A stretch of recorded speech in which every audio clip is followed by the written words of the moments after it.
जय श्री कृष्णा। आज planetary alignment technique में एक ऐसा सूत्र के ऊपर बात करने वाला हूँ, ऐसे कॉम्बिनेशंस के ऊपर बात करने वाला हूँ जो बहुत ही क्रिटिकल है और बहुत ज़्यादा प्रॉब्लमेटिक है। आपको इसमें बहुत ज़्यादा ध्यान देना है क्योंकि ये कॉम्बिनेशंस हैं जो मैं अपने पिताजी के भी कुंडली में मैंने देखा है और उसके कारण उनके लाइफ से एक बहुत बड़ा चीज़ उनके हाथों से चला गया है। और वो क्या चीज़ है, तो सबसे पहले इसको समझने से पहले मैं आपको एक चीज़ बताना चाहता हूँ, एक सिंपल प्रेडिक्शन आप लोगों को सिखाना चाहता हूँ। देखिए, आपके कुंडली में बृहस्पति जहाँ भी बैठा होगा, ठीक है, जहाँ पर भी बृहस्पति बैठा होगा, क्योंकि बृहस्पति क्या है, जीव कारक है। तो ये बृहस्पति जो है वो जिस भी घर में बैठा होगा, अगर उस घर से सेकेंड हाउस में अगर मंगल बैठा हो तो उस व्यक्ति का छोटा भाई है, ठीक है, उसका छोटा भाई है। और अगर बृहस्पति से 12वें घर में अगर मंगल है तो उस व्यक्ति का उससे भी बड़ा भाई होता है, एल्डर ब्रदर, ठीक है, मतलब उससे बड़ा उनका एक भाई होता है, वो सेकंड में होता है या तो छोटा होता है। अगर 12वें घर में मंगल बैठा हो, बृहस्पति से 12वें घर में अगर मंगल बैठा हो तो बड़ा भाई होता है उनका।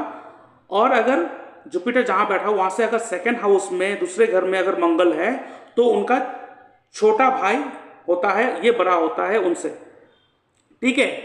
अब यहां पे एक चीज क्या है कि जो एक कॉम्बिनेशन है कि अगर किसी के कुंडली में बृहस्पति जहां पर भी बैठा हो, बृहस्पति से 12वें घर में अगर मंगल है और बृहस्पति से 11वें घर में मंगल है, ये कॉम्बिनेशन होना चाहिए। मतलब बृहस्पति से 12वें में मंगल और 11वें में शनि बैठा है, सैटर्न, तो उस व्यक्ति का, उस जो व्यक्ति आपके पास आया है, उस व्यक्ति का छोटे भाई का आयु जो है वो शॉर्ट होता है, छोटा आयु होता है, ठीक है।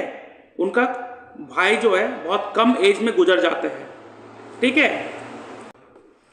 और या तो आप देखोगे उसके भाई के लाइफ में 42 से 45 एट मैक्स 47, ये जो फेज होते हैं ना, ये इतने बड़े प्रॉब्लमेटिक एक चैलेंजेस लाते हैं उसके भाई के लाइफ में। मतलब उनको एक मित्र तुल्य कष्ट दे देते हैं, ठीक है, या तो उनका देहांत हो जाता है या तो उनका मृत्यु तुल्य कष्ट दे देते हैं उनके भाई को। क्योंकि मैंने अपने पिताजी के कुंडली में देखा है, मेरे पिताजी के कुंडली में भी बृहस्पति से 12वें घर में मंगल है और 11वें घर में शनि है। तो मेरा जो चाचा है वो बहुत ही कम एज में गुजर गया है, तो ये मैंने अपने घर में ही देखा ये कॉम्बिनेशंस। तो ये चीज जो है ना, ये अगर किसी कुंडली में है तो इसमें हम लोग गाइड करते हैं कि आप कोशिश कीजिए कि अपने भाई से दूरी बना लीजिए। अब आप कहीं दूसरी जगह पे रहिए और आपके भाई कहीं दूसरी जगह पे रहे, फॉर द सेफ साइड, ठीक है। क्योंकि उस समय मुझे एस्ट्रोलॉजी पता नहीं था, आज से 10 साल पहले, 11 साल पहले का बात है। तो अभी जब मैंने एस्ट्रोलॉजी में आया, आज से 5 से 6 साल पहले आया, उसके बाद स्टडी जब करा, जब मैंने कुंडली स्टडी करना स्टार्ट करा, तब मैंने पाया कि मेरे पिताजी के कुंडली में ये कॉम्बिनेशंस था जिसके कारण उनके साथ उनके भाई जो है बहुत कम टाइम में ही छोड़ के चला गया। तो ये है, अगर किसी की कुंडली में बृहस्पति से मंगल 12वें में हो और शनि 11वें में हो तो ये व्यक्ति अपने भाई से, अपने से ही दूरी बना ले इतना से अपने भाई से सेपरेट हो जाए, तो यही सबसे बड़ा अच्छा रेमेडी होता है। क्योंकि प्लानिटरी अलाइनमेंट टेक्निक में हम लोग रेमेडी से ज़्यादा अलाइनमेंट के ऊपर डिस्कस करते हैं कि कैसे हम ऐसे कर्म करेंगे कि जिस कर्म को करके हम अपने लाइफ को अलाइन कर सके, ठीक है। ये आपको एक सूत्र आज दिया गया है। फिर नेक्स्ट जब प्लानिटरी अलाइनमेंट का नेक्स्ट वीडियो आएगा तो उस समय हम लोग कुछ नया टेक्निक के ऊपर बात करेंगे। और इसके साथ साथ मैं अपने व्यूअर्स को भी कहना चाहता हूँ, अगर आप अपना अपॉइंटमेंट बुक करना चाहते हो, अपना कुंडली एनालाइज करना चाहते हो, तो ये फ़ोन नंबर मैंने दे के रखा है, यहाँ पे आप व्हाट्सएप कर सकते हो। और इसके साथ साथ अगर आप प्रेडिक्टिव एस्ट्रोलॉजी सीखना चाहते हो, अगर आप चाहते हो कि ऐसे प्रेडिक्शन करे कि हाँ इस मोमेंट में ये होगा, टाइमिंग ऑफ इवेंट, ऐसा एस्ट्रोलॉजी सीखना चाहते हो, तो आप मेरे प्रेडिक्टिव एस्ट्रोलॉजी कोर्स में भी ज्वाइन कर सकते हो। उसके साथ साथ पूरा का पूरा फुल कोर्स भी है मेरे पास, जो आगे वीडियो में आपको दिखाई देगा। लेकिन हाँ, अगर आप predictive astrology, event, timing of event, ये सारा कुछ सीखना चाहते हो तो आप मेरे इस व्हाट्सएप नंबर मैसेज करो, ठीक है। अगर आप अपना बर्थ चार्ट एनालाइज करवाना चाहते हो तो आप अपना बर्थ डिटेल्स मेरे इस व्हाट्सएप नंबर पे सेंड कीजिए और उसके ऊपर एक डिटेल एनालिसिस बनाकर मैं यूट्यूब में डाल दूंगा और उसका लिंक आपके साथ शेयर कर दूंगा, जिसके लिए मैं चार्ज करता हूँ 399 रुपीज़ ओनली। उसके साथ साथ अगर आपका जो डाउट है, आपके पास कुछ स्पेसिफिक सवाल है जो आप मुझसे पूछना चाहते हो, तो आप फ़ोन कॉल अपॉइंटमेंट बुक कर सकते हो। इसके लिए मैं चार्ज करता हूँ 631 रुपीज़ ओनली। और उसके साथ साथ अगर आप चाहते हो कि जो भी डिस्कशन हो उसका पूरा का पूरा रिकॉर्डिंग आपको दिया जाए, और यहाँ पे जितने भी रेमेडीज, डिस्कशन, चार्ट एनालिसिस जो भी हो वो लाइव हो, तो आप जूम लाइव कंसल्टेंसी बुक कर सकते हो, जहाँ पे आपको वो रिकॉर्डिंग भी पूरा प्रोवाइड करा जाएगा, जहाँ पे सारा का सारा डिटेल रिकॉर्डिंग रहेगा। तो आप उसे देखकर अपना रेमेडी उस हिसाब से कर सकते हो। तो उसके लिए भी आप जूम लाइव कंसल्टेंसी भी बुक कर सकते हो, जिसके लिए मैं चार्ज करता हूँ 1200 रुपये ओनली।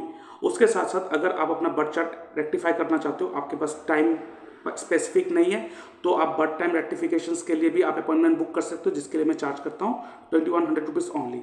और उसके साथ साथ अगर आप वास्तु का कंसल्टेशन चाहते हो ऑनलाइन, वो भी एस्ट्रो वास्तु की मदद से, क्योंकि सिर्फ वास्तु करवा के कोई फायदा नहीं होता है। एस्ट्रो वास्तु के मदद से हिट थ्योरी एनालिसिस करने के बाद जो आपके घर के वास्तु करा जाता है, that is the perfect vastu, और आपको 100% वो रिजल्ट देगा। और इसके लिए आप वास्तु कंसल्टेंसी बुक कर सकते हो। इसके लिए मैं चार्ज करता हूँ 5000 रुपीज़ ओनली। आप मेरे इस यूपीआई नंबर पर पेमेंट करोगे, इसका स्क्रीनशॉट भेजोगे, उसके बाद मैं आपको एक टाइम दे दूंगा, उस दौरान मैं आपसे कंसल्टेंसी करूंगा।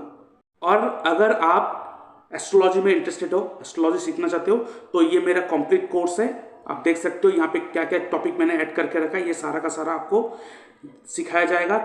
3 मंथ्स ड्यूरेशन है। इसका रिकॉर्डिंग प्लस इसका लाइव क्लासेस आपको प्रोवाइड करा जाएगा।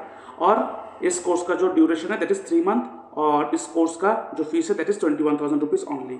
इसके साथ साथ अगर आप तंत्र विद्या में भी इंटरेस्टेड हो, तो आप मेरे जो स्पेशल कोर्स है एस्ट्रो तंत्र विद्या, ये पहली बार मैंने लाया है। इसको आप यहाँ पे क्या क्या चीज़ जान सकते हो। यहाँ पे आप एस्ट्रो तंत्र विद्या तो रहेगा ही, उसके बाद कार्मिक सेटलमेंट रहेगा, फॉर्मेशन ऑफ ट्राइंगल, हैंड मुद्रास, उसके साथ साथ ज्योतिष विद्या तो रहेगा ही रहेगा, और एस्ट्रो वास्तु हिट थ्योरी, ये सारा भी इस पर इंक्लूड करा गया है। ये एस्ट्रो तंत्र विद्या जो बहुत ही स्पेसिफिक है रिलेटेड टू तंत्र विद्या, तंत्र मुद्रा, ठीक है, ये कोर्स आप ले सकते हो। उसके साथ साथ अगर आप सिर्फ एस्ट्रो वास्तु सीखना चाहते हो, तो उसका भी सिर्फ अलग से आप कोर्स ले सकते हो। एस्ट्रो वास्तु हिट थ्योरी यहाँ पे सिखाया जाएगा। इस कोर्स का जो फीस है दैट इज 12,000 रुपीज़ ओनली। और इसके साथ साथ आपको मैं कहना चाहता हूँ कि ये जो चार्ट है ये है नक्षत्र त्रिपाप चार्ट। ये बहुत ही इंपॉर्टेंट चार्ट है, बहुत ही स्पेसिफिक चार्ट है। ये आपके वर्ष फल को दिखाता है, हर साल आपके लिए क्या लाएगा, क्या नहीं लाएगा, क्या होगा आपके साथ, अच्छा बुरा, सब कुछ ये दिखाता है। इसका जो एक्सप्लेनेशन है वो एक्सप्लेनेशन वीडियो मैंने डिस्क्रिप्शन बॉक्स में लिंक देके रखा है, वहाँ पे जाके उस वीडियो को देख के पूरा एक्सप्लेनेशन देखने के बाद आप इस चार्ट को परचेस कर सकते हो। और ये चार्ट हर किसी के साथ रहना चाहिए, नहीं तो बहुत सारे लोगों के लाइफ में प्रॉब्लम आता है बिकॉज ऑफ नॉट नोइंग कि उसके नक्षत्र में क्या हो रहा है, नक्षत्र के लेवल पर क्या हो रहा है। क्योंकि सारा का सारा जो आपके लाइफ में रिजल्ट आता है वो नक्षत्र लेवल पर आता है, बट हम लोग सिर्फ प्लेनेट को फोकस करके चलते रहते हैं, जिसके कारण हमें 100% रिजल्ट नहीं मिलते हैं। तो इसका एक्सप्लेनेशन वीडियो का जो लिंक है डिस्क्रिप्शन बॉक्स में मैंने देके रखा है, वहां से आप इस चीज को ले सकते हो।